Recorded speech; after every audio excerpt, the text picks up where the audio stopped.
Good morning students. आज का जो टॉपिक है वो है ऑटोमेशन से। ऑटोमेशन मतलब जो अपने आप काम करे। Automation is a technology in which the mechanical electronics computer based system are use to operate and control production. जैसे मैकेनिकल का हो गया और इलेक्ट्रॉनिक्स और कंप्यूटर बेस पर जो तीनों चारों को मिलाकर काम करे with the help of beautiful technology. It's means जो सारी चीज़ों को मिलाने के बाद, मैकेनिकल से इलेक्ट्रॉनिक्स के कंपोनेंट को मिलाने के बाद एक मशीन बने और तब वो अपने आप काम करे, वो कहलाती है ऑटोमेशन। ठीक है, अपने आप काम करने का प्रोसेस को ऑटोमेशन कहते हैं। जैसे एक सीएनसी मशीन है, उसमें मैकेनिकल का सिस्टम भी होता है, इलेक्ट्रॉनिक्स भी होता है, कंप्यूटर का भी होता है, हाइड्रोलिक भी होता है, न्यूमेटिक भी होता है और नॉर्मली गेयर की तरह काम करती है। जैसे एक मैकेनिकल बेस पे ऑटोमेशन देखते हैं जेसीबी मशीन का, ये आर्म के थ्रू अपना काम करती है। इसके अंदर भी तो सारा वही कॉन्सेप्ट होता है। ठीक है, इसके अंदर कंप्यूटर बेस्ड सिस्टम पैनल होते हैं। ठीक है, मैकेनिकल बेस पे ये आर्म काम करती है, हाइड्रोलिक पे ये काम करती है। ठीक है, अब हम देखते हैं type of automation, types of automation.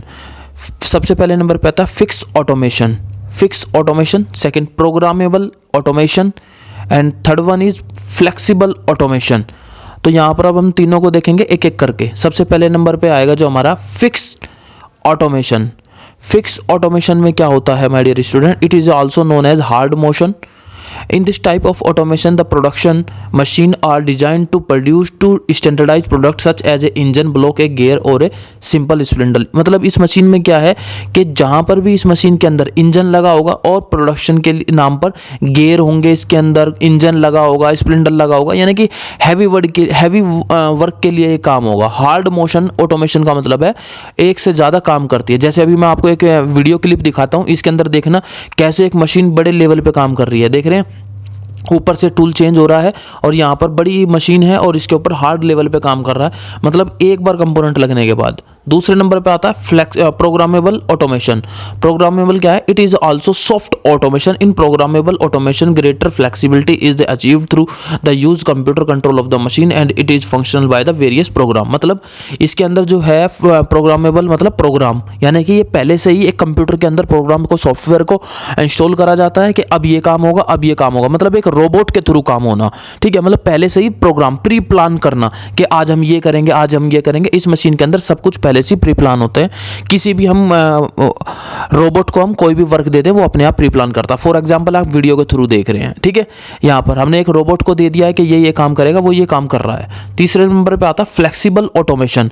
अब फ्लेक्सिबल में क्या है? जैसा नाम आ गया, flexible automation is an extend of a programmable automation. A flexible automated system is capable of the production a variant of part which variant no time lost of change over from one part style to the next. मतलब इसमें क्या है कि यहाँ पर अगर flexible है, यानी कि ये पहले की तरह भी काम करेगा और दूसरे की तरह भी काम करेगा, बट इसके अंदर क्या है, अगर एक काम करते वक्त हम दूसरे काम पे जा रहे हैं तो टाइम लगता था, बट फ्लेक्सिबल के अंदर क्या होगा, एक काम करते ही तुरंत दूसरा काम ये स्टार्ट कर देगा। मतलब यहाँ पर टाइम की सेविंग होगी और जो एक वर्क को करते वक्त दूसरे वर्क में जाने के लिए जो टाइम लगता है वो यहाँ पर टाइम की बचत होगी। फ्लेक्सिबल में ये हमें बेनिफिट है और ऑलमोस्ट जितना भी काम होगा वो बहुत एक्सटेंड होगा, बहुत फास्ट होगा। उसका जो सिस्टम है वो सारा का सारा प्रोग्रामेबल और सारा का सारा एक पार्ट के ऊपर डिपेंड होता है कि पहले पार्ट ये काम करेगा, फिर दूसरा पार्ट करेगा, फिर तीसरा पार्ट करेगा। जैसे स्टूडेंट और टीचर का है कि टीचर पढ़ाएंगे, स्टूडेंट काम करेंगे, देन फिर नोटबुक में लिखेंगे, मतलब एक प्री प्लान काम कर रहे हैं। सेम वही प्रोसेस है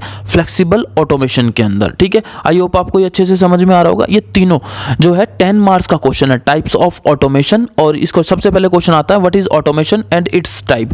तो आपको ये सारी की सारी जितना भी क्वेश्चन मैंने आपको अभी बताया है, प्रोग्रामेबल है, फ्लेक्सिबल है, और ये आपको एक एक करके आपको एग्जाम में लिखना है। ये थ्योरी जितनी भी है आपको अच्छे से पढ़ लेनी है, समझ लेनी है। अब हम इसके बाद क्या करते हैं, अगला टॉपिक पढ़ते हैं। ठीक है, तो अगले टॉपिक में क्या होगा, नीड, जरूरत क्या पड़ी ऑटोमेशन की। ठीक है, तो वो देखते हैं, नीड फॉर ऑटोमेशन, यानी कि हमें क्यों जरूरत पड़ी। तो नंबर 1 पे आता है टू इंप्रूव प्रोडक्ट क्वालिटी। जाहिर सी बात है, प्रोडक्ट क्वालिटी अच्छा होगा तभी तो हम ऑटोमेशन को यूज कर रहे हैं, है ना, ताकि कस्टमर को खुश रख सकें। दूसरे नंबर पर रिड्यूस मैन्युफैक्चरिंग लीड टाइम, यानी कि एक काम को समझाने के लिए जो टाइम लगता था वो अब मशीन में इतना नहीं है, मशीन अपने आप काम कर लेती है फटाफट।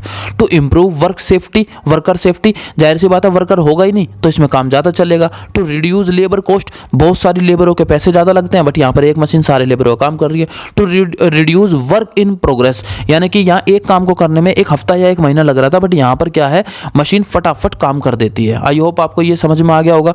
अब हम यहाँ पर देखते हैं basic element of automation system. Basic element of automation system का मतलब है पहले मशीन को पावर की नीड होगी, देन प्रोग्राम की कि भाई ये काम होना है, देन उसके बाद कंट्रोल सिस्टम की होगी, जाहिर सी बात है जब प्रोग्राम को हम सेट करेंगे तो कंट्रोल के, एंड द लास्ट कोई भी मशीन वर्क करेगी, यानी कि प्रोसेस करेगी कोई भी काम करने के बाद। आई होप समझ में आ गया होगा। Thank you.